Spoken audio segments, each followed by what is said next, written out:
আপনি আর কখনো এখানে আসেন না।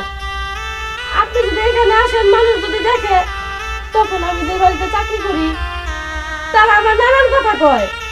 আর আপনার জন্য আমার বাপ মেয়ে চলতে অনেক সমস্যা হয়। আপনি কি চান আপনার জন্য আমার দুজনের বাপ মেয়ে বাইচে থাকাটা শেষ হয়ে যায়? না না, দেখো আমি সেটা চাই না, কিন্তু এখন আমি তোমাকে আমার দোহাই দিলাম, কারণ দেখো লক্ষ্মী, আমি কিন্তু সত্যি তোমাকে ছাড়া পারবো না। ছাড়েন, হাত ছাড়েন। আপনি বাইচে থাকেন আর মরে যান, তাতে আমার কিচ্ছু যায় আসে না। আমার সবকিছু আমার বাপ, আমার বাপের জন্য আমি সব করতে পারি। কিন্তু হ্যাঁ, দেখেন আমি এ বাড়িতে কাজ করি, আপনি আমার এত বিরক্ত করলে ওরা আমার কাছ থেকে বার করে দিব। আপনি চান যে আমরা না খাই মরি?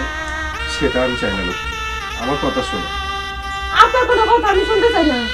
আপনারে ভগবানের দোহাই লাগে, আপনার দুইটা পায়ে ধরে কই, আপনার কাছে হাত ধরে কই, আপনি আর কখনো আসেন না। আপনি যদি আমার মন থেকে ভালোবাসেন, কখনো আমার আর বিরক্ত করবেন না। আপনি আপনার ভগবানের দোহাই লাগে, আমরা একটু শান্তিতে বাঁচতে দেন। শোনো লক্ষ্মী, আমি তোমাকে একটা কথা বলি, তুমি যেভাবে বললে মনে হয় আমি তোমাকে সবসময় বিরক্তই করি।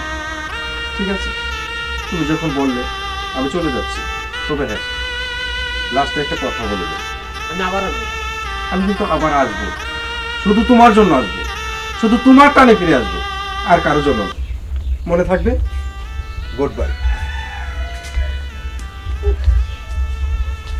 ভগবান, আমি এখন কি করব? কোন দিকে যাব? হে ভগবান, আমি এখন কি করব? কোন দিকে যাব? ওই তো আমার অনেক ভালোবাসে, কিন্তু ওর ধর্ম আর আমার ধর্ম তো আলাদা। আমি জানি যে ও যদি আমাকে বিয়ে করে অনেক সুখে শান্তিতে রাখবে, কিন্তু এটা তো কখনো সম্ভব না। ও তো আরেক ধর্মের মানুষ, এটা তো আমাদের সমাজ কখনো মেনে নেবে না। তুমি আমাকে একটা রাস্তা দেখায় দাও।